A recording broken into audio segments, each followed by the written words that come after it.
I'm Kathleen Murphy, and welcome to Murf Unfiltered. I'm here today with a special guest, Dr. Maggie Tieman, who I'm really excited to introduce you to. How are you, Maggie? Doing wonderful, Kathy. Thank you so much for having me on today. Oh my gosh, I am so excited that you're here. We've been trying to coordinate our schedules for over a minute or so, and we're finally able to get together. So this is thrilling. Now, let me just ask you, do you like to be called Dr. Maggie, some other special name? Just Maggie is fine. Just Thank Maggie. you. Okay, excellent. I always like to, be sure to call people the right name. So that's great. All right, just so that everybody's on the same page as I am, I'm going to tell you a little bit about Maggie because her background is really special. And one of the reasons I'm exceptionally excited that she's also here today. And then we're going to launch into talking about what we're going to cover, which is also a really exciting topic, which we're both really anticipating having a fantastic conversation about. So Dr. Maggie is a sport and performance psychology professional, founder of Mindset Matters, LLC, a Division I women's basketball referee, and an LPGA golf teaching professional.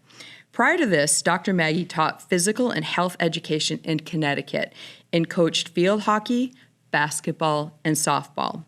A graduate of the University of Vermont, Maggie has her master's degree in educational leadership from Central Connecticut universities and a doctorate in psychology with a specialization in sport and performance psychology.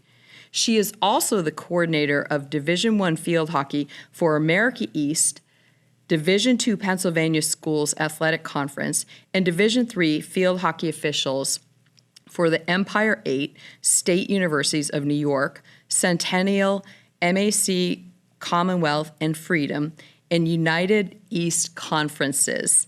In 2022, Dr. Maggie was inducted into the Connecticut Women's Basketball Hall of Fame. Dr. Maggie enjoys working with organizations and individuals to reach their highest abilities, both professionally and personally. Wow, oh my gosh, when do you sleep? I'm going to turn around and ask you the same question. Oh my gosh. Well, I think we both have similar ways of showing up in the world. We both probably have a lot of energy, maybe a little bit touch more than some other people, but that's a good thing, I think. So today, the topic without any further ado, is one that is really a combination of topics. And the first topic was about Mean Girls, which alone itself could spark all kinds of curiosity and questions from people, I'm sure. But then we are combining it with Mean Girls, Are You Working Together Yet? Because let's face it, it's critically important for anybody, whether they're in a professional environment or particularly a sports environment, to be working together. So I thought it would be really fun to blend these two topics together today to see what we're going to come up with. And I know that in terms of these two topics, it's a core concern which is contributing to what might be causing mean girls from maybe doing their thing, perhaps the fact that they aren't working together. But there's a lot more to it. So we're going to get into this today and talk more about this. So the first thing that I want to cover for people is how did Maggie and I meet? Well, it's kind of a little cute story. I love this. I had been working with the University of Maine and one of their sports teams, and I had found out through one of the coaches up there that Dr. Maggie, is going to be working with one of the teams up there. So I met her through a coach up there named Michelle Simpson, and shout out to Michelle Simpson. And she is the UMaine Field Hockey Associate head coach. And I'm also a proud alumni and Black Bear, so shout out to the University of Maine as well. And this topic, when we were going back and forth and trying to sort out what we would talk about, I gave Maggie a number of different topics to take a look at, and we sort of landed on these two because they're just I think, just so spicy and so much fun. And we really want to just share also from our experience, perhaps how we can curtail any of the mean girls that might be out there, or if you're having to work with them or play with them, what you can do in that case, or if you're coaching them, right? So I'm, like Maggie, very passionate about working with teams, and this is something that I know that she is as well. And as most of you know who've seen me before, you know that some of the things that I focus on are team dynamics and motivation and leadership, and also mindset and communication. But one of the things that I think many of us want to hear from you, Maggie, about is what was your reaction to the topics of mean girls, mean women, and teams working together? What did you think? What went through your brain when you heard those topics? I first have to give the shout out to the University of Vermont Catamount, since we have a little black bear versus catamount action on here. I like it, though. We're remiss to say that, because in all of our conversations, I'm not really too sure that we made that connection yet. We didn't. No, we didn't. So thank you. I love it. Yeah. Oh, catamount black bear spiciness to start off our Mean Girls conversation. Exactly. But look how nicely we're playing together in the arena. Yeah, and when we first were trying to figure out a topic to talk about, and you use that word spicy. Yes. And that word appeals to me 100%, because I'm that section of the population that just wants to win and be competitive at anything that I touch. Sure. That was ever since I was little. I was in ballet when I was 3. And my mom had to give me something to do. I guess I was a little high strung then. And I actually got removed from ballet, and they told me that I needed to go be a gymnast because it would be more active for me, because ballet was too slow. Right. So literally from about the age of 3, that piece of me, that spiciness was there. But to not get derailed too much, I just feel like our entire lives as females, in some way, shape, or form, there's an aspect of judgment. Yes. And it's tough. I mean, half of our population wants to win or be right. The other population wants to have fun and be collaborative and be a family. So judgments and competition settings and hierarchies, and even just the way school systems are set up, that's going to land on different types of women and different types of girls differently. Absolutely. And then the way we choose to deal with them, maybe we get positive feedback from it. Maybe there's a lot of negative feedback. I just had this off-the-cuff conversation literally today with a woman who went to 15 different schools growing up. 15? Oh, my God. 15. I thought to myself, there's only 12 years of schooling. Right.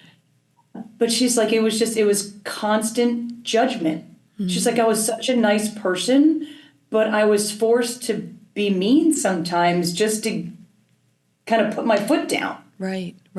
And I kind of did what I just did right there, and I was like, my heart hurt for her. It's sad. Wow. My gosh. That's incredible. I'm sorry to hear that she had that experience. I'm hoping that things panned out better for her after she got through with school. In the spirit of the topic of the teams, in your opinion, or maybe you even have some hard evidence to support what I'm going to ask you, but what percentage of teams do you think, let's focus on sports teams right now, do you think are working together?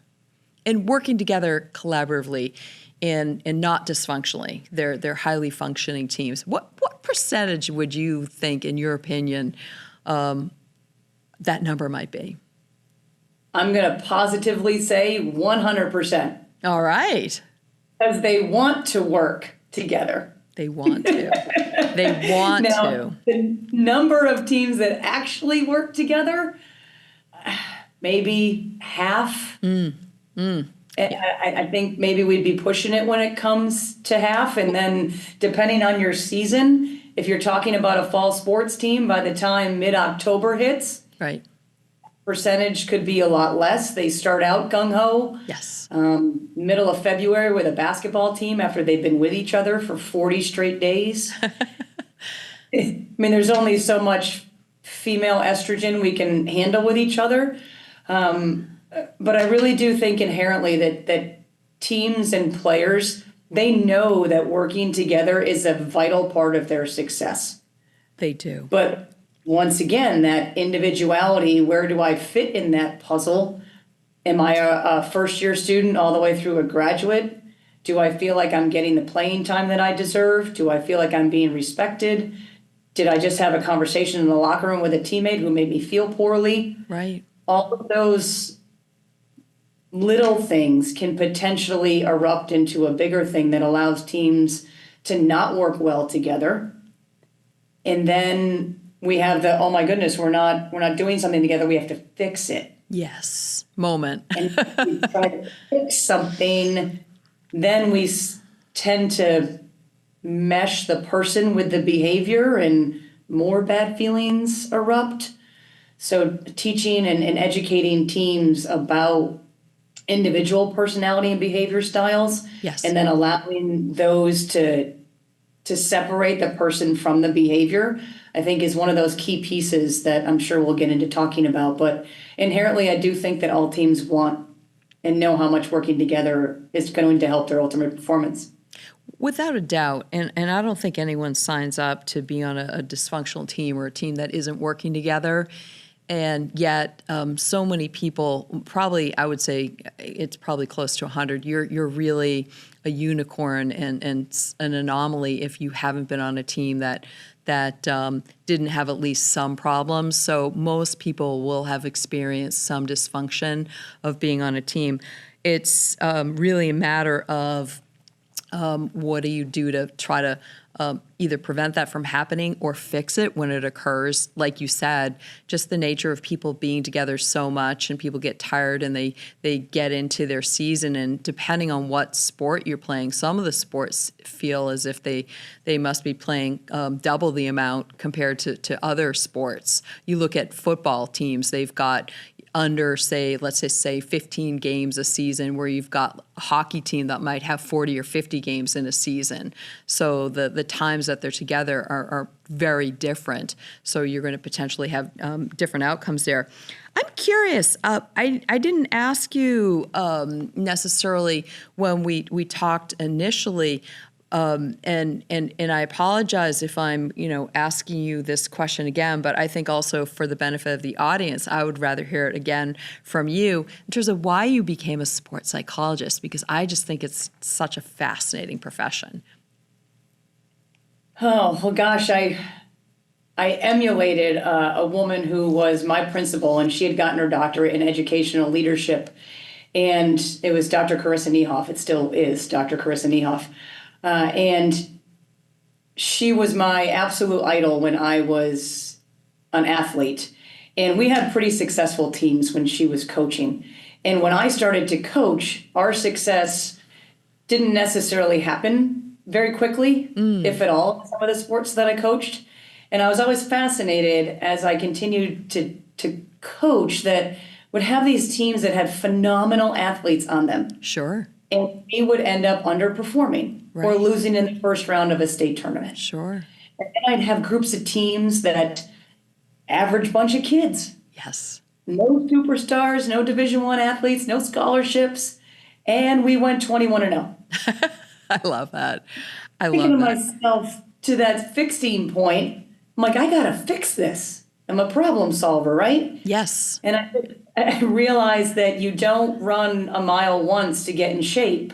You have to do the mental aspects and the mental reps so that when it comes time to perform, or it becomes time in late October to figure out how to work together and synergize a team, we needed to be doing that in August. We needed to be building that foundation, framing that. We just talked about this the other day, framing the walls of our house so that our house is sturdy, so that come the middle of whatever season that was, that we're going to do the physical skills every day. We're going to go to practice. But the mental aspect was something that I had never really coached. And I found that to be the key to success in the later years of my coaching. I love that. It's not something that we're really taught. It's something that we have to pursue and perhaps even experience and figure out where maybe some of the problems lie, because I work with both sports teams and work teams. And at the end of the day, I'm working with humans. So they're going to have very similar challenges. And I often find that with the business teams, they are also having challenges with their mindset, the mental part, not having the foundation or the walls up properly, or they start to crumble, and then you start to experience some of the performance issues that then start to erode other matters related to the spirit and the health of the team, if you will. So in terms of the mean girls, where do these mean girls and women potentially happen to kind of come into the mix of the conversation that we're having as it relates to teams? Where is their place and how do they get there? I'm curious to dive into this a little bit, because obviously as a sports psychologist, you have a tremendous amount of experience. I'm hoping not with a lot of mean girls, but with at least having to maybe use different tools or approach how to encounter these women perhaps differently than maybe other people have tried to go about doing that, and maybe either failed or just gave up and just didn't go there. Can you help us with unpacking that a little bit? I certainly can try. I'll have a few nuggets of things that have popped into my head about it, and it's probably going to be more of a step back, not philosophical because it's grounded in research, but more of a human, as you spoke about, human approach that I inherently don't feel like girls and women want to be mean. No, I don't think so. I believe it's just the way that we act naturally. And let me say it a different way, that if I speak in a manner that seems normal to me, sure, you receive that information and you process it and you're like, oh goodness, wow, she's kind of callous. It's not much feeling when she's talking about that. Maybe you even put a not so nice word associated in your bubble thoughts while I'm talking. But that's just the way that my natural communication style is. Sure. So I think a lot of the times where the miscommunication or the crossing of the wires happens is in that interpretation of that conversation. So there's two parts to that, right? I have to recognize that maybe I am a little bit overbearing when I speak sometimes. And then on the receiving side, recognizing that if somebody's different than we are, sure, it's not necessarily bad. No, not at all. Humans are wired to be negative. So if you start to talk and I don't like your tone or your pace of how you're speaking, right, maybe it's too slow and I'm like, oh my gosh, speed up, Kath. Like, God, get it out. Of course, I'm not going to say that to you, but my body language may say that. Sure. I then make an assumption about you, and then that now fosters the rest of our relationship. Exactly. So that mean girls piece sometimes can simply be a misinterpretation of somebody who may just be super competitive. I couldn't agree with that more. One of the things that I have found in terms of maybe mislabeling somebody when I get two people together that really are at odds with one another, these people being women, but this also applies to men as well, is that there's perhaps, to your point, maybe a little less like self-awareness in terms of how you might be coming across to somebody else because they're not giving you the feedback. Maybe you're not reading their body language in terms of you might be scaring them, or they may be intimidated, or they may be just thinking, I'm going to just be quiet now and not say anything, even though I'm a very outgoing person, just because I feel that I am going to be perhaps yelled at, or you're going to say something to me that's going to make me feel worse than I feel right now. So some of it is, I found in certain situations, just a lack of self-awareness. Have you found, and these are just a couple of things that I wrote down in terms of what I've seen, and I'm curious about getting your take on this also, is that sometimes there's an intimidation or jealousy factor, maybe being threatened by somebody else's success that they're having on your team. And so you want to try to be happy for them, but maybe you're coming across as just in the reverse of how you actually want to come across. And then there's this scarcity mindset in terms of playing time, right? That you might be maybe mean to somebody or come across maybe not as friendly to somebody because of the fact that you're competing for playing time. You may really love this person off the field or wherever you're playing, court, whatever your sport happens to be, but you can't contain sort of your emotions in terms of how you interact with the person. So therefore you come across, one of the people is maybe coming across as mean, or maybe both people are seemingly having the same experience of, I don't like her, she doesn't like me. Okay, now what? That isn't a good place to be for anybody. And it's interesting that you say we make that snap judgment. And in reality, if I have a teammate who just made a mistake, for example, goalkeepers are notorious for this. And we're talking about field hockey. So if a goal gets let in or something happens where somebody gets scored upon, it's most of the time we're pretty mad at ourselves for letting the team down. Sure. So how I respond to that, I may be overly aggressive to one of my teammates when in reality, I'm just simply mad at myself. So if my teammate understands that snippet is not intended for her, but rather just my being able to blow off steam, then we can cut that miscommunication off right there. Now I don't have to think anything about what her behavior was. I understand that that's just her being her, and that's the way that she responds to perhaps a failure. I may respond to a failure as an opportunity for growth. Laugh it off and say I can do better next time, which is a much more welcoming way to receive criticism or feedback. But being able to separate that person from what they've done allows teams to say, you know what, let's focus on the ultimate goal. Yes. Let me put my personal feelings aside. What is the mission of this team? What is the mission of this day? We want to win today. Exactly.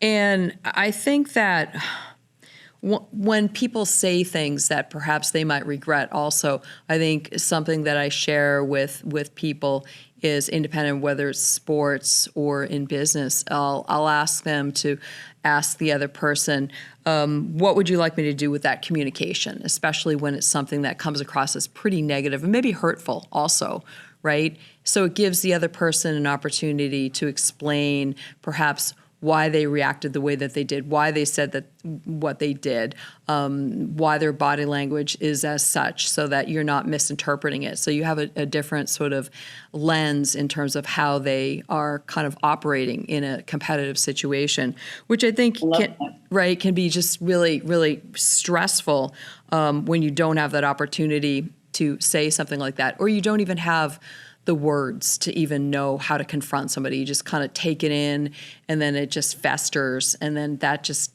goes nowhere, and that just acts very poorly for yourself internally and the rest of your team, and just in terms of how you're going to go forward from a performance perspective.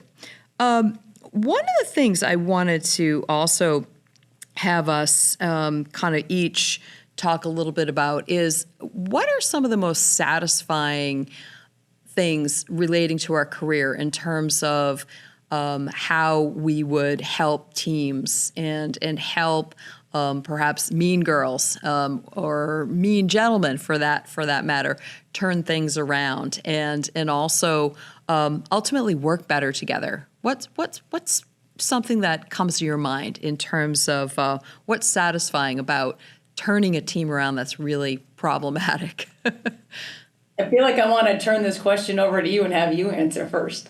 Oh, well, you're my guest, so I think actually we're probably going to have some similar answers to this, but and I call my clients kids because most of the time they are kids Sure. to me. Sure. But just seeing kids' true potential when they've come to me and they're just distraught, like finish the sentence, whatever the issue is. Right. Whatever the roadblock or the crossed wire was. Like they didn't forget how to shoot a basketball. No. They didn't forget how to hit a tennis ball. It was just a matter of helping them process through and get their mental toolbox a little bit heftier and a few more tools in there. And as soon as they call or they send me a picture of something, and it's like I'm right back there coaching. And that's one of the biggest things I've ever missed is actually being on a field or a court and coaching every single day with kids. So the most satisfying piece is still being able to be a part of kids' lives and have an impact that is just positive for them to just beam with joy to know that they've done the best they can possibly do in that moment. I love that. I love that. And I share your sentiment just in terms of trying to seek out and find I call myself a people diamond polisher, meaning that I look at people as diamonds and they have lots of facets. And my job is to, as a coach, to help shine those facets that might be a little dull, that might not be shiny, that they might not even know exist there. And to allow them to also see from my lens how I see them. Because in our profession, we have the vantage point of seeing potentially where this person can go, and they have no idea where they can take themselves. So being able to communicate to them where we see they can take themselves into the future, whether it's on their current team or into the future professionally, doing something different and really commanding success based on their innate skills and talents that we help them to develop and see and take it from there. And we're super great tour guides. Yeah, exactly. I love that. Yes. And who doesn't like a good tour guide or a Sherpa? You know, we depend on people to do that for us, and we do that for others. So I know that there is definitely another show for us to cover, because I feel like we only scratched the surface today in terms of really actually covering everything that I wanted to cover, because this is just such a large topic. So I almost wish the format of this particular engagement was longer. But I'd love to have you come back to us, maybe pick back up on where we left off. We'll probably be wearing different outfits, of course, but it'll be a different day. Sure. Part two. Part two, exactly. But I wanted to thank you, Maggie, for being here today. This is just such an incredibly fun conversation. And I'm hoping that we're able to share some nuggets for people that might be struggling with having people on their team that may not be presenting themselves in the best light, and that they are looking for perhaps ways to enhance the performance of their team. So thank you for everybody for being here on Murf Unfiltered today. And thank you, Maggie, as well, for being here. I'd love for you to come back and see us. And I just want everybody to let you know that we have plenty more episodes for you to benefit from. Come back and see us again. And thanks for being here with us today. Take care.